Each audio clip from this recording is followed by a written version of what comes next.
Hello everyone, this is Anirudh Walia. और आज मैं जो चैप्टर स्टार्ट कर रहा हूँ दैट इज़ सरफेस केमिस्ट्री।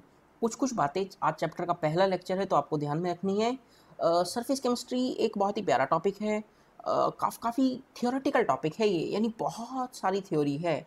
यानी सिंपली नानी की कहानी है, आपको सुनते जाना है और आपको बहुत मज़ा आने वाला है। शर्त एक है कि जितना नोट्स मैं बनवा दूंगा आपको, यानी जितना भी नोट्स मैं आपको बनवाऊंगा, यहाँ पर बातें सिखाऊंगा, लिखवाऊंगा, आपको उनको प्रॉपर ढंग से लिखते जाना है और इसके बाहर कोई नया सवाल नहीं पूछ सकता, ये मेरी गारंटी है। और एनसीईआरटी क्या हमें सर एनसीईआरटी भी पढ़नी है इसके बाद? नहीं नहीं, आपको इसके बाद एनसीईआरटी पढ़ने की आवश्यकता नहीं है। आप चाहे खाली बोर्ड के लिए एग्ज़ाम की तैयारी कर रहे हो, JEE main plus advance plus NEETs, हर एग्ज़ाम के लिए ये लेक्चर सफिशिएंट रहने वाला है। आइए स्टार्ट कर रहे हैं लेक्चर नंबर 1 के साथ।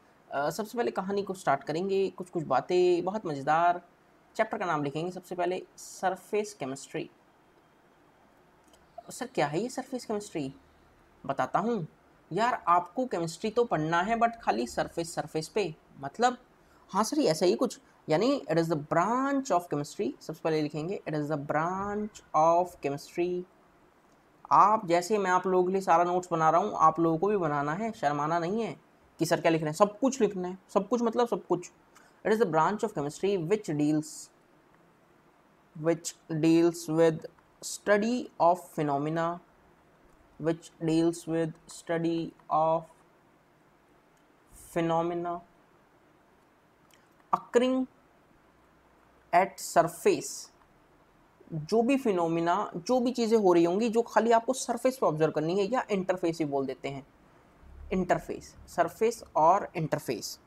ठीक है, सबसे पहला टर्म, जो सबसे पहली चीज़ यहाँ पर आएगी वो आएगी एडजॉर्प्शन।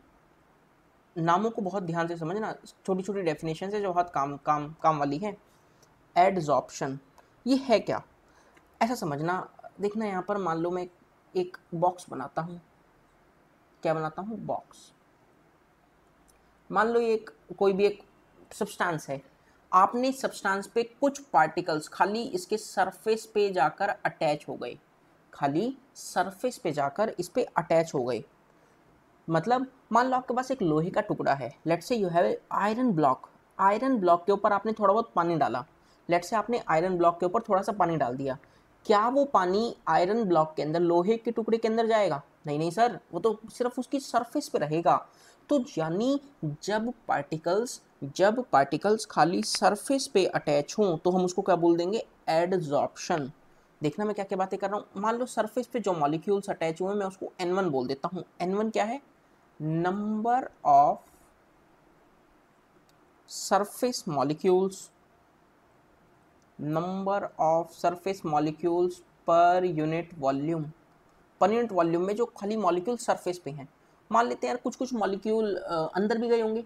लेट्स सी क्या एड्जॉर्प्शन में कुछ पार्टिकल्स क्या सब्सटेंस के अंदर जाएंगे? नहीं सर नहीं जाएंगे। तो N2 को मैं क्या बोल रहा हूँ? Let's say number of molecules, number of molecules per unit volume. ये क्या है? बल्क वाला। बल्क मतलब जो अंदर गए हैं, जो अंदर गए हैं। सर अंदर तो कुछ गया ही नहीं, तो सर क्या मैं ऐसा लिख दूं N2 का वैल्यू 0 रहने वाला है? कोई भी मॉलिक्यूल जब हम अटैच होंगे तो वो अंदर नहीं जाएंगे, बल्क में नहीं जाएंगे, खाली ऊपर ऊपर रहेंगे। तो N2 का वैल्यू 0 रहेगा किसके केस में? एडजॉर्प्शन के केस में। In case of adsorption N2 is 0। क्या मैं ऐसा लिख सकता हूँ सर एडजॉर्प्शन के बारे में? इफ मॉलिक्यूल्स, डेफिनेशन लिख लेते हैं, इफ मॉलिक्यूल्स आर अडहर्ड। अडहर्ड मतलब चिपकना, अटैच होना, अडहर्ड या अटैच। ये सब कुछ नई नई टर्म्स है जिसको आप ध्यान में रखना है। Attach eight a surface only of A system. Adsorption के अंदर क्या होगा? मॉलिक्यूल खाली सरफेस पे ही अटैच होने वाले हैं, अंदर नहीं जाएंगे। ठीक है सर, एडजॉर्प्शन दिमाग में चमकता है? फिर रिपीट करूंगा। एडजॉर्प्शन मतलब आपने सब्सटेंस के ऊपर कुछ पार्टिकल्स अटैच करवाना चाहा, वो क्या होगा? खाली सरफेस पे रहेंगे, अंदर नहीं जा सकते। सर ये अंदर जाने वाली बात समझ में नहीं आ रही, क्या घर के अंदर जाना है? यूँ मान लो यार, कोरोना काल चल रहा है आजकल देश के अंदर, पूरे वर्ल्ड के अंदर है, पेंडेमिक फैला हुआ है। कोई भी आपका मेहमान आता है तो आप क्या उसको, मतलब कोई भी मान लो कोई भी पर्सन आया, कोरियर वाला आया, कुछ भी आया, या आपके दोस्त आए, क्या आपके घर वाले उसको अंदर आने देते हैं? नहीं, मेरे तो नहीं आने देते। तो आप क्या करते हैं, गेट पे मिलते हैं, उसको टाटा बाय बाय कर देते हैं, तो वो क्या हो गया, एड्जॉर्प्शन हो गया। ठीक है, मान लो मेरा दोस्त आया, मेरी मम्मी ने उसको अंदर नहीं आने दिया, क्यों, कोरोना चल रहा है सर। बट मम्मी की कोई सहेली आती है ना, तो मम्मी उनको अंदर आने दे देती हैं, मतलब वो गॉसिप जो करनी होती है। हाँ, तो अगली टर्म जो आप लोगों के पास आ रही है वो है एब्जॉर्प्शन, सॉरी एब्जॉर्प्शन, एब्जॉर्ब होना। मतलब ये भी वही सेम केस है। देखो, मान लो एक सब्सटेंस है, मान लो एक सब्सटेंस है, वही कुछ पार्टिकल्स सरफेस पे रह गए जिसको मैंने N1 बोल दिया, कुछ पार्टिकल्स अंदर भी चले गए जिनको मैंने N2 बोल दिया। अब यहाँ पर मजे की बात समझना, एब्जॉर्प्शन, एब्जॉर्प्शन का मतलब है एब्जॉर्ब हो गए।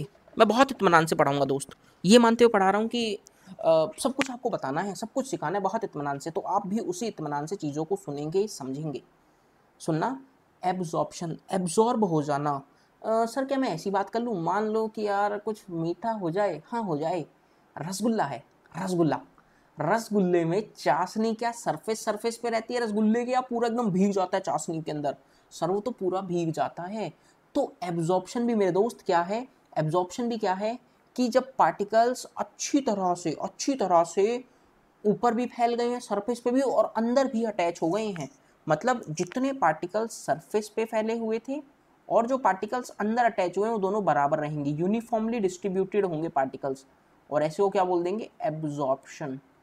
दोबारा बोलूंगा, यदि पार्टिकल खाली सरफेस पे है, मान लो लोहे के टुकड़े पे पानी डाला तो वो खाली सरफेस पे रहेगा, वो क्या हुआ है, खाली एडजॉर्ब हुआ है।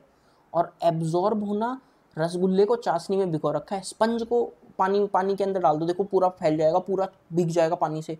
ओके ओके सर, अब हम समझ गए।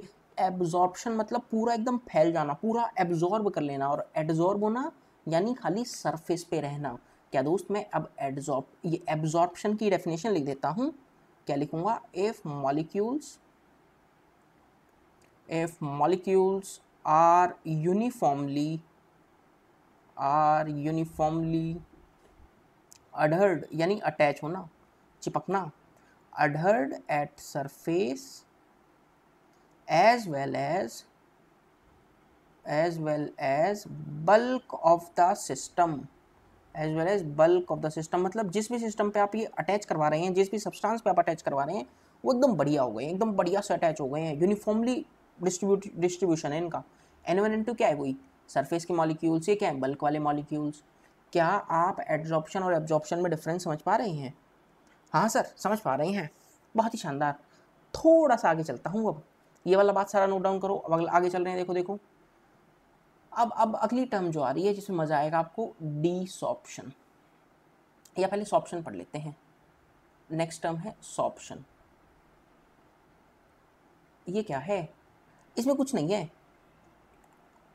मॉलिक्यूल सरफेस पे भी रहेंगे और बल्क के अंदर भी रहेंगे, बट जरूरी नहीं कि बराबर हों। एब्जॉर्प्शन में क्या हुआ था दोस्त, एब्जॉर्प्शन में ऐसी बात हुई थी कि मॉलिक्यूल जितने अंदर है उतने ही सरफेस, यानी यूनिफॉर्मली डिस्ट्रीब्यूशन था एब्जॉर्प्शन में। और सॉर्प्शन में मतलब रहेंगे मॉलिक्यूल, सरफेस पे भी रहेंगे, बल्क में भी रहेंगे, बट जरूरी नहीं कि बराबर हों। यानी एक ऐसा प्रोसेस जिसमें एब्जॉर्प्शन भी हो रहा हो और एडजॉर्प्शन भी हो रहा हो। तो मैं इसका डेफिनेशन लिखूंगा, if adsorption and absorption takes place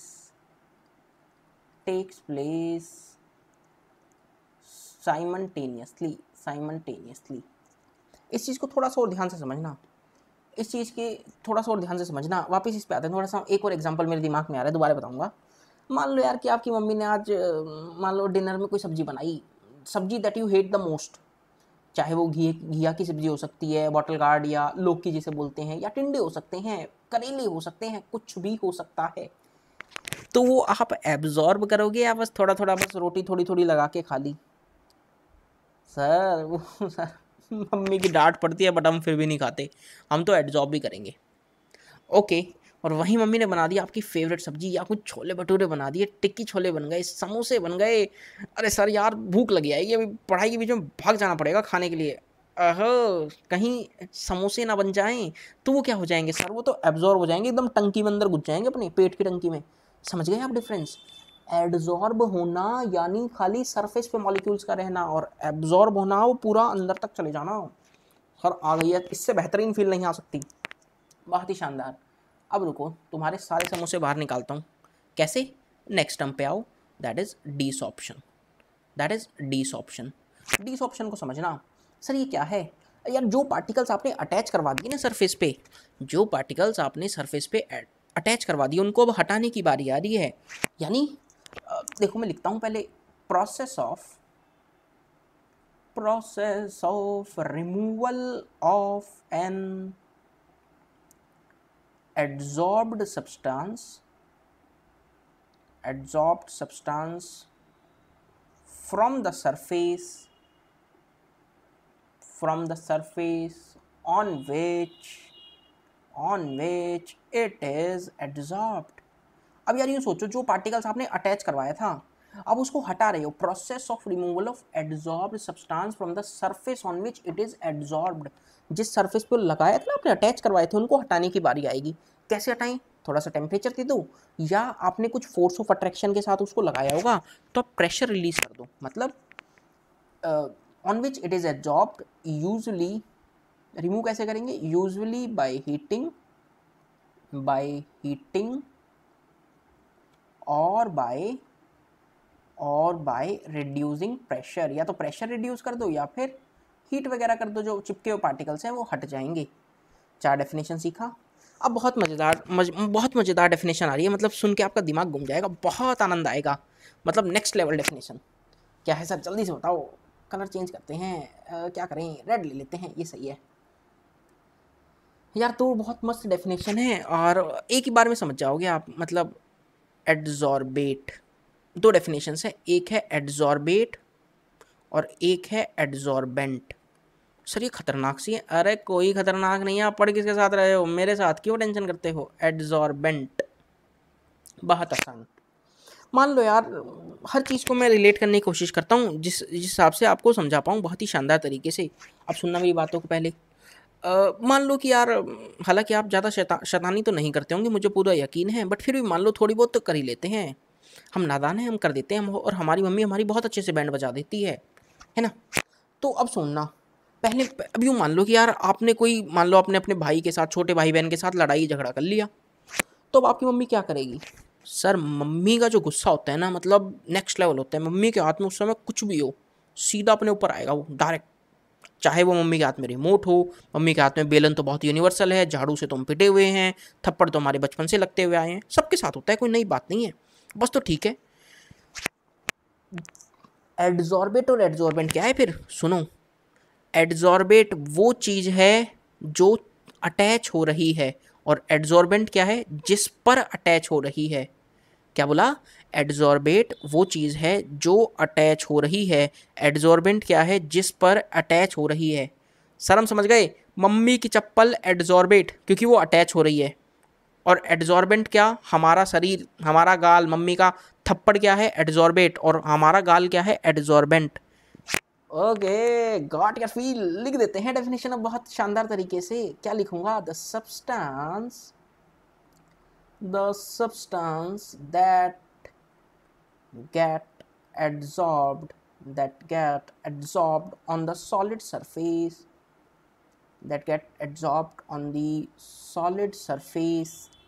due to intermolecular attractions। Sir ये कौन सी अट्रैक्शन हो गई? ये मम्मी और बेटे में कौन सी अट्रैक्शन हो गई? अरे यार ये तो केमिस्ट्री वाली अट्रैक्शन है। कुछ ना कुछ फोर्स ऑफ अट्रैक्शन रहेंगे जब भी तो अटैच हो रही हैं। उसको क्या बोल देंगे? Are called adsorbate. क्या बोला? दोबारा पढ़ो डेफिनेशन, खुद से पढ़ो, चमक जाएगी। Substance that get adsorbed on the solid surface due to intermolecular attractions are called adsorbate. फिर एड्जॉर्बेंट क्या है? आसान है, it is the substance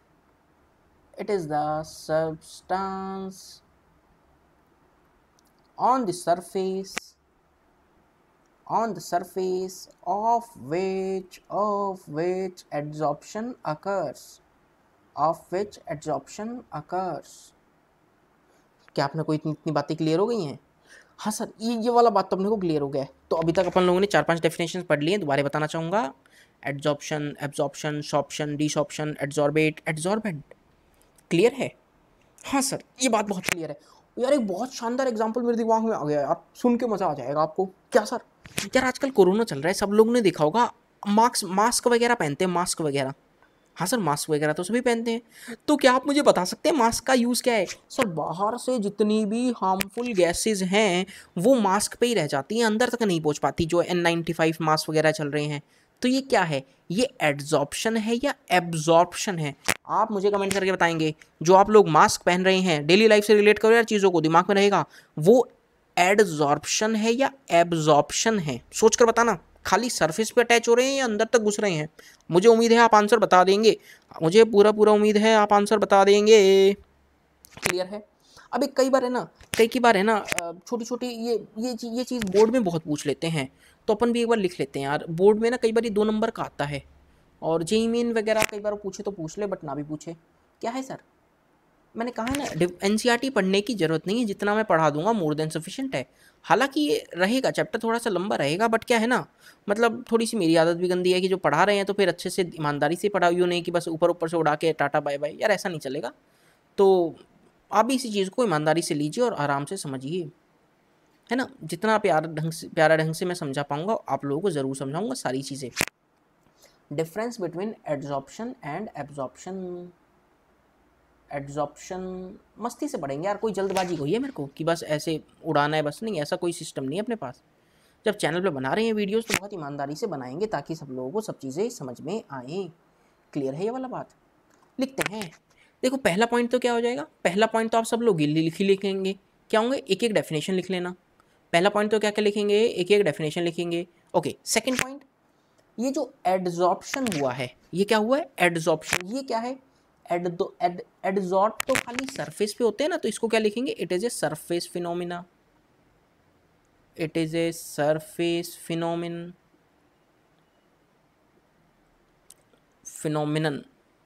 spelling MENON, ठीक है। एब्जॉर्ब जो हुआ है, एब्जॉर्ब हुआ है तो पूरे बल्क में हुआ है, तो ये क्या है? It is a bulk phenomena, BULK, bulk phenomenon, phenomenon, MENON, सही है स्पेलिंग तो। थर्ड देखते हैं, ये जो एड्जॉर्ब हो रहा है ना, जो सरफेस पे चीज़ें एड्जॉर्ब हो रही है, स्टार्टिंग में बहुत तेजी से होता है, फिर धीरे धीरे मतलब रेट कम हो जाता है, तो इसको जनरली क्या लिखेंगे? It is a fast process. It is a fast process. और इसमें क्या लिख देंगे?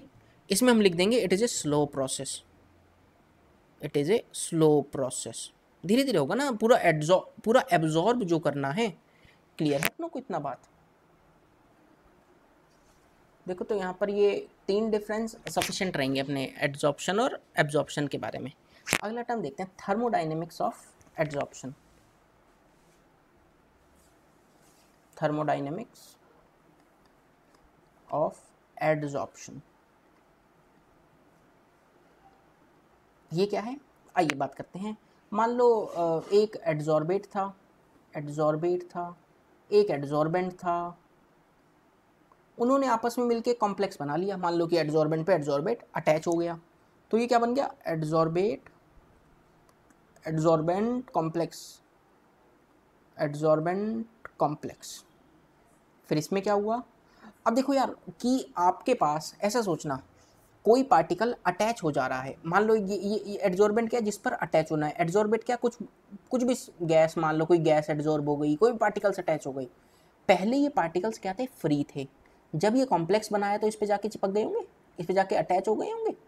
ठीक है सर, अटैच हो गए। अब मेरे को इस पहले सोच कर बताओ, जब ये कोई कॉम्प्लेक्स बन रहा है, अटैच हो गए, तो यानी स्टेबल कॉम्प्लेक्स बने होंगे। तो जनरली जो ये प्रोसेस रहता है, इसके लिए डेल्टा H क्या आता है? नेगेटिव, यानी एक्सोथर्मिक।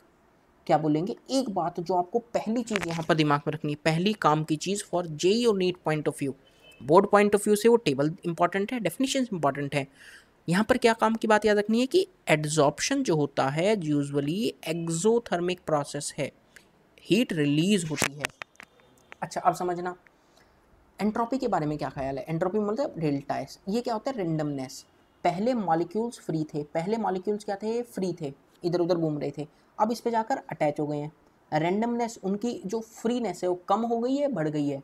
सर पहले तो वो लावारिस घूम रहे थे इधर उधर, अब वो चुपचाप जाके इधर बैठ गए हैं, चुपचाप जाके इधर बैठ गए हैं, तो उनकी एंट्रोपी तो घट गई है, यानी डेल्टा एच क्या हो गया है, नेगेटिव हो गया। उस डेल्टा एच क्या हो गया, नेगेटिव, यानी एंट्रोपी क्या कर गई है, डिक्रीज कर गई है। डेल्टा एच क्या है, एंट्रोपी। क्या अब ये इक्वेशन होती है Gibbs Helmholtz equation, class 11 thermodynamics, delta G equals to delta H minus T delta H. ऐसा समझना, ये डेल्टा एच है जो कि नेगेटिव ही है, डेल्टा एच क्या है, नेगेटिव, तो माइनस माइनस प्लस लिख दूँ, प्लस टी डेल्टा एच, या इसको माइनस ही रहने देते हैं अभी, माइनस टी डेल्टा एच। अब मुझे सोचकर बताना कि ये जो डेल्टा जी है ये नेगेटिव कब होगा। Delta G will be negative only if magnitude of delta H greater than T delta S. Magnitude of delta H is greater than T delta S, मतलब मान लो कि यार डेल्टा एच का value 20 है, टी डेल्टा एस का value मान लो 10 है, magnitude इससे ज़्यादा होगा तभी तो काम बनेगा। कैसे कैसे सोच के देखो, मान लो ये माइनस में ही होता क्योंकि डेल्टा एच क्या है, नेगेटिव, यानी -20 माइनस ऑफ टेम्परेचर को पड़ा रहने दो, 1 डाल दो टेम्परेचर को, डेल्टा एच कितना मान लो 10 डाल दिया, ये प्रोडक्ट ही है, ये टी डेल्टा एस, ये क्या है, टी डेल्टा एस वाला प्रोडक्ट, ये 10 डाल दो, कितना -10, सॉल्व करके कितना आ रहा है, -10 + 10 कितना आ गया, नेगेटिव आ गया। तो डेल्टा जी नेगेटिव का मतलब होता है स्पॉन्टेनियस रिएक्शन। तो हमें तो रिएक्शन को क्या करवाना है, स्पॉन्टेनियस करवाना है। तो स्पॉन्टेनियस कब होगी, स्पॉन्टेनियस होगी जब डेल्टा एच तो नेगेटिव है ही, एंट्रोपी डिक्रीज कर रही है, जब magnitude of delta H should be greater than T delta H. ये वाला point JEE point of view से इंपॉर्टेंट है। प्रीवियस ईयर जेई मेंस में क्वेश्चन भी आया है, जेई एडवांस में भी आया है। पहला बात क्या दिमाग में रखेंगे, यहाँ लिख देता हूँ, जनरली हर बात लिखते चलेंगे यार। Generally adsorption is exothermic process, is exothermic process। ठीक है, अब एक छोटा सा डेफिनेशन लिख लेते हैं, enthalpy of adsorption. Enthalpy of adsorption क्या है ये, अरे वो ये डेल्टा एच ऑफ एड्जॉर्प्शन, जो हीट रिलीज हो रही थी, क्या क्या क्या, अरे वही डेल्टा एच ADSO एड्जॉर्प्शन। क्या लिख दूंगा, amount of heat released, amount of heat released when 1 mole of adsorbate gets adsorbed on a particular adsorbent,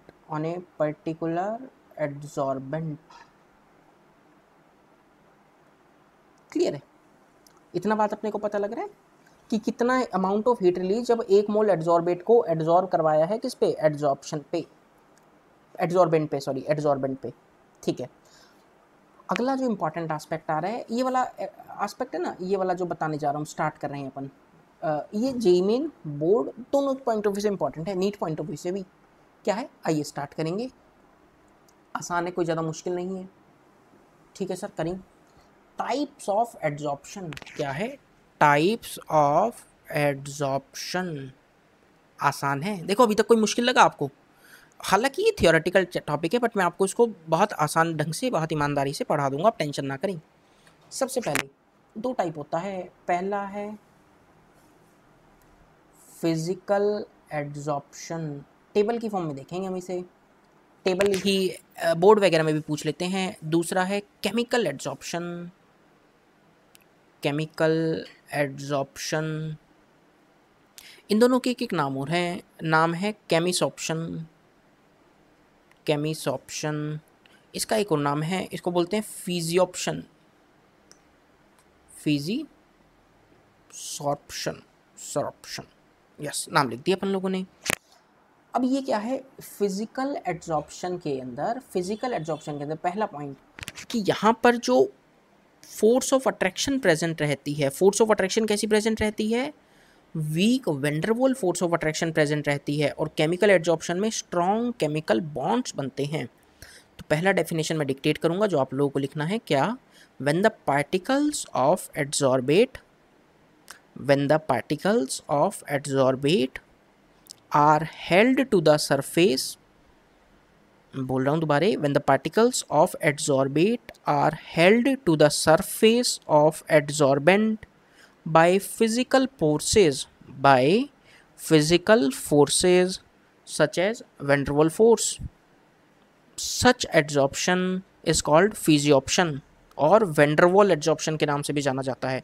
such adsorption is called physical adsorption. ठीक है, अपन तो टेबल की फॉर्म में इसको लिखते हुए चलते हैं। इसमें क्या लिखेंगे, week van der Waals force of attraction, weak van der Waals force of attraction. यहाँ क्या लिखेंगे, पहला point strong chemical bonds, strong bonds. ठीक है सर। सेकेंड पॉइंट, इसके लिए जो एंथैल्पी रहता है ना, enthalpy of adsorption, ANTHALPY, PY हो गया यहाँ पे। थोड़ा स्पेलिंग देख लिया कि नहीं, बहुत ही मतलब कई बार क्या होता है आदमी बोल कुछ रहा होता है गलती से कुछ और लिख देता है, स्पेलिंग में थोड़ी बहुत गलती हो सकती है, वो क्या है ना, ह्यूमन एरर है, कई बार हो जाती है, बट उस चीज़ को आप समझ जाएंगे क्योंकि आप समझदार भी हैं, है ना। तो आप थोड़ी बहुत हो जाती है, फिनोमिना की स्पेलिंग में एन वैन चला गया, फिर कहेंगे सर क्या क्या लिख दिया, तो इतना तो आप समझ ही जाएंगे, है ना, भावना को तो समझ ही रहे हैं। हाँ, enthalpy of adsorption is low, but in case इस केस में केमिकल एड्जॉर्प्शन में क्या होगा, हाई होगा। ठीक है, अब समझना एक चीज़ समझना, ये थर्ड पॉइंट इंपॉर्टेंट भी है, ऑब्जेक्टिव में पूछ लेते हैं, रिवर्सिबल प्रोसेस कौन सा होगा, रिवर्सिबल, सोच कर बताओ, फिजिकल वाला या केमिकल वाला। सर शायद फिजिकल वाला, बिल्कुल सही सोच रहे हैं। क्यों, क्योंकि यार सोचो, जब week van der Waals force of attraction है, यानी वीक बॉन्ड है, तो बॉन्ड टूटते और बनते रहेंगे यार। तो यार वीक बॉन्ड यदि टूटते और बनते रहेंगे तो this process is reversible, this process is reversible. और वहीं यदि इसके थर्ड पॉइंट की बात करूं तो सर स्ट्रॉन्ग बॉन्ड है, बॉन्ड बन गया तो टूटेगा कैसा। अरे सर जी, जब शादी हो गई तो टूटेंगे कैसे, यानी ये क्या है, इरिवर्सिबल, इरिवर्सिबल। क्लियर है। अच्छा, टेम्परेचर, यहाँ पर फोर्थ पॉइंट लिखेंगे, low temperature is required, low temperature is favourable, ऐसा लिख सकते हैं, low temperature is favourable. Fourth point यहाँ लिखेंगे, high temperature is favourable, high temperature is favourable. ये 4 पॉइंट अपन लोगों ने लिखे। थोड़ा सा और आगे चलते हैं, अब देखना फिफ्थ पॉइंट। फिफ्थ पॉइंट में मैं ग्राफ और बना देता हूँ मैं यहाँ पर, चलो पहले ग्राफ से पहले एक्टिवेशन एनर्जी लिख लो। Activation energy, activation energy chemical kinetics में पढ़ के आए ना, इससे पहले यूनिट पढ़ाई थी मैंने। एक्टिवेशन एनर्जी इज़ लो, यानी कम एक्टिवेशन एनर्जी चाहिए, और यहाँ high, high activation energy is required in case of chemical absorption. एक ग्राफ और बना लेते हैं, काफ़ी इंपॉर्टेंट भी है। ग्राफ देखना मैं क्या बना रहा हूँ, x/m versus temperature, physical absorption का ग्राफ कुछ ऐसा बनता है। 6 पॉइंट यहाँ पर, 6 पॉइंट तो बहुत ज़्यादा सफिशिएंट है। x/m वर्सेस टेम्परेचर का जो ग्राफ बनाएंगे वो कुछ ऐसा ग्राफ बनेगा, देखना। सही है, एक बार में मस्त बन गया। x और m क्या है, x क्या है, मास ऑफ, मास बोल लो या अमाउंट बोल लो, अमाउंट ऑफ एड्जॉर्बेट जो अटैच हो रहा है उसका अमाउंट। m क्या है, अमाउंट या मास ऑफ एड्जॉर्बेंट जिस पर अटैच हो रहा है। क्लियर है। ये फिजिकल एड्जॉर्प्शन में ग्राफ कुछ ऐसा बनता है, रेक्टेंगुलर हाइपरबोला टाइप। यानी क्या हम ऐसा बोल सकते हैं कि सर टेम्परेचर लो रहेगा तो रेट बहुत ज़्यादा रहेगा, जैसे जैसे टेम्परेचर बढ़ाएंगे रेट डिक्रीज करता रहेगा। इसीलिए फिजिकल एड्जॉर्प्शन के लिए हमें लो टेम्परेचर फेवरेबल कंडीशन है, इसीलिए हमें क्या है, लो टेम्परेचर हमारी एक तरह से यहाँ पे फेवरेबल कंडीशन है। ठीक है, अब यहाँ पर ये तो फिजिकल एड्जॉर्प्शन और केमिकल एड्जॉर्प्शन हम लोगों ने सीख लिया। थोड़ा सा और आगे बढ़ूँगा यहाँ पर, देयर आर सर्टेन फैक्टर्स। अब यहाँ पर एक अलग से टॉपिक देख रहा हूँ मैं, स्टार्ट कर रहा हूँ, adsorption of gases, adsorption of gases on solids. Solids पे हम गैस को एड्जॉर्ब करवा रहे हैं। आपको ध्यान हो क्लास 11th ऑर्गेनिक में आपको एक रिएजेंट ध्यान हो, H2 इन प्रेजेंस ऑफ निकल करते थे। थोड़ा सा रिलेट कर रहा हूँ ऑर्गेनिक से, देखना। मतलब सर आपके पास जैसे एक एल्कीन है, आपने उसके अंदर हाइड्रोजन इन प्रेजेंस ऑफ निकल डाला तो क्या वो एल्केन बन जाता था। हाँ, हाइड्रोजनेशन रिएक्शन। यार ये होता क्या था, अरे सर कुछ नहीं, निकल तो कैटलिस्ट की तरह काम करता था जो कि सरफेस प्रोवाइड करता था, हाइड्रोजन गैस एड्जॉर्ब होती थी। हम एड्जॉर्प्शन थ्योरी भी पढ़ेंगे, टेंशन ना करें, बट आप समझ रहे हैं मैं टॉपिक किससे रिलेट कर रहा हूँ। Adsorption of gases on solid, solid पर गैसेज का एड्जॉर्प्शन। फैक्टर्स देखेंगे, फैक्टर्स अफेक्टिंग, मेन क्या है, फैक्टर्स अफेक्टिंग। कौन कौन से फैक्टर यहाँ पर अफेक्ट करते हैं, जिसमें पहला फैक्टर जो आएगा नेचर ऑफ गैस, क्या बोलूँगा, नेचर ऑफ गैस या नेचर ऑफ एड्जॉर्बेट भी बोल सकते हैं। क्या लिखेंगे, एक्सटेंट ऑफ एड्जॉर्प्शन, ये किस पे डिपेंड करेगा, कितना एड्जॉर्प्शन होना है, वो उसके क्रिटिकल टेम्परेचर पर। Adsorption is directly proportional to critical temperature, is directly proportional to ease of liquefaction। देखो higher is the TC that is critical temperature, higher is the rate of adsorption. क्यों, critical temperature ज़्यादा है तो यूँ सोचो intermolecular force of attraction ज़्यादा है, क्योंकि TC के फॉर्मूले में आपको ध्यान हो, क्रिटिकल टेम्परेचर का फॉर्मूले में डायरेक्टली प्रोपोर्शनल टू ए था, वैन डर वाल कांस्टेंट। ए क्या सिग्निफाइज करता था, मॉलिक्यूलर अट्रैक्शन। यदि मॉलिक्यूलर अट्रैक्शन ज़्यादा है तो क्या होगा, एक्सटेंट ऑफ एड्जॉर्प्शन भी ज़्यादा होगा। मान लो मेरे पास दो गैस हैं, मान लो गैस ए, ये गैस है A एंड B, इसका TC है मान लो 30 केल्विन, लेट्स से कोई भी वैल्यू, और यहाँ 190 केल्विन। तो मैं यहाँ पे क्या बोलूँगा, कौन सी गैस ज़्यादा आसानी से एड्जॉर्ब हो जाएगी, जिसका क्रिटिकल टेम्परेचर ज़्यादा है। क्यों, उसके अंदर फोर्स ऑफ अट्रैक्शन टेंडेंसी ज़्यादा है, यानी ईज ऑफ लिक्विफिकेशन ज़्यादा है, गैस कन्वर्ट हो जाएगी लिक्विड में, यानी एड्जॉर्ब हो रही है सॉलिड पे, आसानी से अटैच हो सकती है। क्लियर है, ये वाला बात आप दिमाग में रखेंगे। आइए थोड़ा सा बात और आगे बात करते हैं। जनरली एक फैक्टर और रहता है सरफेस एरिया। अब खुद सोचिए तो नॉर्मल रिलेट भी कर सकते हैं आप, एक्सटेंट ऑफ एड्जॉर्प्शन। सर यदि सरफेस एरिया बढ़ा दूं तो रेट ऑफ एड्जॉर्प्शन बढ़ेगा या घटेगा। अरे सर जब घर में ज़्यादा मेहमान आएंगे या हमारे घर में बहुत ज़्यादा जगह है तो और ज़्यादा मेहमान हमारे घर में आ सकते हैं यार। हाँ, तो बस same logic, extent of adsorption is directly proportional to surface area of solid के सरफेस एरिया। ये लो अपने नाम पे लिख दिया, समझ तो जाएंगे आप। हाँ, ठीक है सर, ये वाला बात तो अपने को क्लियर हो गया है। क्या दोस्तों यहाँ तक की कहानी समझने में किसी भी दोस्त को डाउट?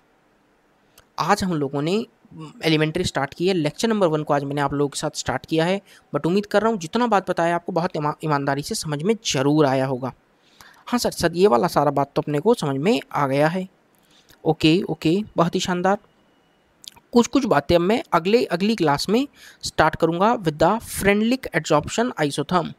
तो लेक्चर नंबर 2 आप सबसे पहले तो वीडियो डिस्क्रिप्शन आप चेक कर लेना, please check the video description. क्यों सर, मैं आपको बता देता हूँ, सब कुछ अवेलेबल है यार इस चैनल पे, that is your all time favourite Anirudh Walia. क्या सॉलिड स्टेट पढ़ा दिया है पूरा डिटेल जिसे बोलते हैं, लिक्विड सॉल्यूशन पढ़ा दिया है पूरा, वीडियो का डिस्क्रिप्शन सब मिलेगा। देखो इलेक्ट्रोकेमिस्ट्री सब डिटेल 10-10, 15-15 लेक्चर्स वाली चीज़ें हैं यार, ऐसे नहीं कि हवा में उड़ा दी एक लेक्चर में, ये भी चैप्टर चलेगा काफ़ी। Chemical kinetics 13 lectures, chemical kinetics ये सब डिटेल लेक्चर्स हैं क्लास 12th, और सरफेस केमिस्ट्री आप लोगों के साथ चल ही रहा है। तो वीडियो का डिस्क्रिप्शन आप ज़रूर देखें ताकि आप सारा लेक्चर्स का आनंद उठा सकें। ये सारा लेक्चर अवेलेबल है। रिएक्शन मैकेनिज्म ख़त्म हो चुका है यार सब कुछ तो अवेलेबल है। पूरा ब्लॉक केमिस्ट्री अवेलेबल है, यानी पी ब्लॉक पूरा पढ़ा रखा है, पी ब्लॉक ग्रुप 1 2 3 4 5 6 7 8 यानी 13 to 18 पी ब्लॉक पूरा पढ़ा रखा है। तो आप ये सारी चीज़ें देखें यार, आपको बहुत आनंद आएगा। और अगला चैप्टर, पहले तो ये सरफेस केमिस्ट्री पहले बताना, कमेंट करके ज़रूर बताना कि आपको कैसा लगा, कमेंट इट। और सेकंड चीज़, कोई भी चीज़ में आपको डाउट है तो आप मुझे कमेंट करके ज़रूर पूछ सकते हैं। Clear everyone? तो उम्मीद कर रहा हूँ ये सारी बातें अपने को क्लियर हो रही होंगी। और वीडियो के डिस्क्रिप्शन में ना मैं टेलीग्राम ग्रुप की लिंक दे दूँगा। मैंने आप लोगों के लिए एक टेलीग्राम ग्रुप भी बना रखा है ताकि आप उस पर कनेक्ट हो जाएँ। कुछ लोग हैं ना, जैसे उस लिंक पे क्लिक करेंगे तो कनेक्ट नहीं हो पाएंगे, तो आप लिंक को कॉपी कर लो, और टेलीग्राम की ऐप में पेस्ट करो, आपको डायरेक्ट ग्रुप मिल जाएगा। आप लिंक को ग्रुप से कॉपी कर लें और उसको ऐप में पेस्ट करें, डायरेक्ट आपको मिल जाएगा ग्रुप। और केमिस्ट्री विद अनिरुद्ध वालिया के नाम से है वो ग्रुप, मतलब सर्च करने में तो शायद ना मिले क्योंकि वो ग्रुप है केमिस्ट्री बाय अनिरुद्ध वालिया ऐसे करके वो ग्रुप है, आप उसको ज्वाइन कर सकते हैं। क्लियर है? लेक्चर नंबर 2 में फ्रेंडली एड्जॉर्प्शन आइसोथर्म के बारे में बात करते हैं। उम्मीद कर रहा हूँ पहला लेक्चर बहुत शानदार आनंद आया होगा। तो दोस्तों मिलते हैं आज के लेक्चर में, बस इतना ही। उम्मीद कर रहा हूँ बहुत शानदार तरीके से आप पढ़ रहे होंगे, घर पे रहें, सेफ रहें। मिलते हैं अपन नेक्स्ट लेक्चर में। Till then stay safe, bye bye, take care everyone.